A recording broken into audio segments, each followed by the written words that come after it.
इमरान खान ने पीटीआई कराची के सदर एमपीए बिलाल गफ्फार पर एमपीए सलीम बलोच की क़यादत में पीपी के गुंडों की जानिब से किए गए तशद्दुद की शदीद मजम्मत करते हुए ट्वीट में कहा कि देखकर हैरत हुई कि पुलिस ने अभी तक हमलावरों के खिलाफ FIR दर्ज नहीं की, जबकि उनमें से कई बिलाल पर कातिलाना हमले के ऐनी शाहिद थे।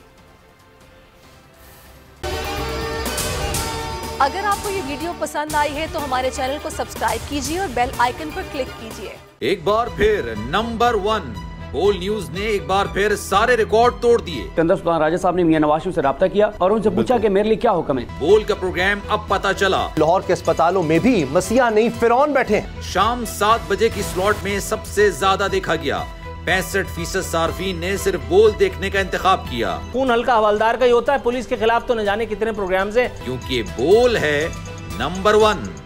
सबसे ज्यादा व्यूज, सबसे ज्यादा रील्स और सबसे ज्यादा रेटिंग के साथ बोल अब भी नंबर 1 पोजीशन पर बरकरार।